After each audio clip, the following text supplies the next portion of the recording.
Greetings, welcome to So Much to Talk About. My name is Nabaté Isles, and I just saw a wonderful documentary which will air this Wednesday on ESPN called June 17th, 1994. And it's my pleasure and honor to have the filmmaker to my left and your right.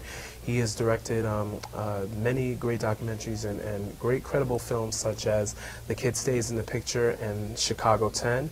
And he, of course, created a wonderful montage of what happened on that day of June 17th, 1994. This is for ESPN's 30 for 30, and it's my pleasure to have Mr. Brett Morgen. Nice to have you on the show. Appreciate it, man. Yes, indeed, and got so much to talk about, but where were you on Friday, June 17th?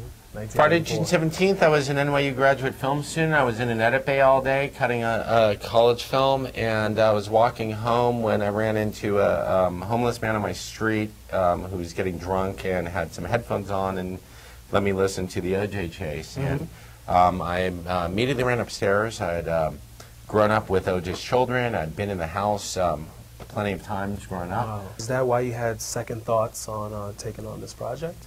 Yeah, well, you know, if your friend, you know, it was interesting because Arnell, you know, when we were in high school, her dad was this great celebrity, this great sports icon, and, you know, which was very cool. And then when I was approached to do this film, I had to think twice because I was like, do I really want to bring that, rehash that for my friend, you know? I mean, but at a certain point,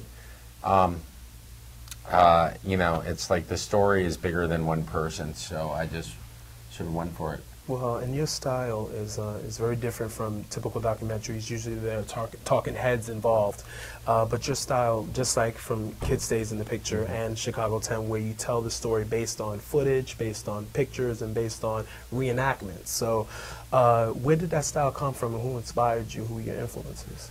Well, I like nonfiction film that presents itself like a movie. And a talking head to me is the antithesis of cinema. Objectivity is the antithesis of cinema. So I really get bored watching that mouth go like this, like your audience is doing right now. I hope you're running clips over this. It'll be far more interesting for the viewer. So unless there's a dire reason as to why, like if you're interviewing a con artist, then yeah, show the face. But short of that, I'd rather immerse myself in the footage.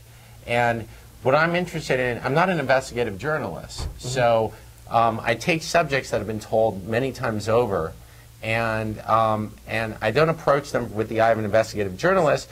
I approach it with the idea that here's a watershed moment in U.S. history, like the riots outside the Democratic Convention in '68, or the OJ chase. And what I'm going to do is create a visceral experience of that event for the audience, doing things that film is uniquely suited for. You know, you could read a book about this day, but it wouldn't give you the sense of chaos that one can create through imagery and sound design. Wow, and Andy Grieve, your editor, is he related to Ben Grieve at all? What happened? Is Andy Grieve related to Ben Grieve, the former major I don't leaguer? think so, no. Okay, just because it's a weird, it's a very unique last name, that's why. Yeah, he's awesome. He did a great job. But Andy Grieve and Jeff Bonner, your composer, talk about how they were able to wove everything together through the editing and, of course, the music as well. Well, the first thing I said when I started this film is I told Andy and Jeff, my composer, I said, listen, guys, you are the stars of this film, all right? I'm taking the back seat. I will sort of shepherd you guys along and do what I need to do to make sure everyone's on the same page. But I guarantee you, any review of this film is going to talk about the editing and the score long before they talk about direction. I don't have anything to direct except those two guys. I think that it's really important on a film like this when you have that few people working on it that everybody's in sync.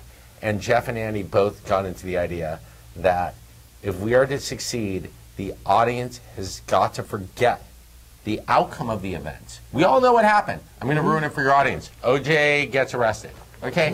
So now we all know what happened. It's not about what happened. It's about how it happened.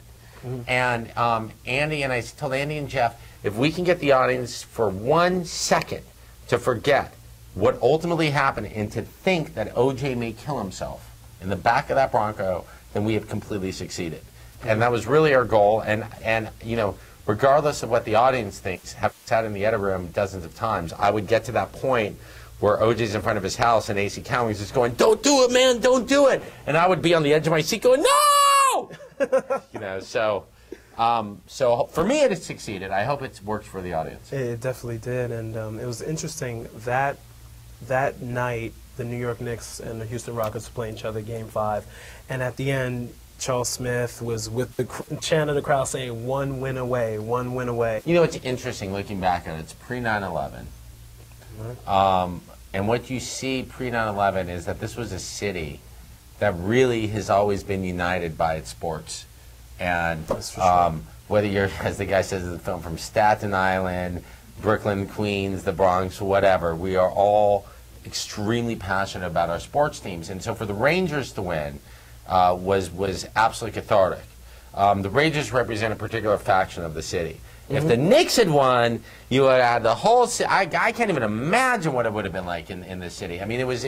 And by the way, that was such an amazing Knicks team. I mean, that was the team that we all grew up on. Right. I mean, it breaks my heart that those guys never got to experience a championship. Absolutely. Because they were so tough. And when I watched the game playing back then, it is so physical. And that's the thing that I think most people forget is what a defensive series that was. I mean, oh yeah, definitely. So yeah, this city would have exploded like there's no tomorrow. But I think that the catharsis that the Ranger fans were able to experience that day it was really special. And it was funny, that was Mike Keenan's only year coaching the Rangers, actually, you know, and of course it was all former Edmonton Oilers and, and homegrown guys like Richter and Leach.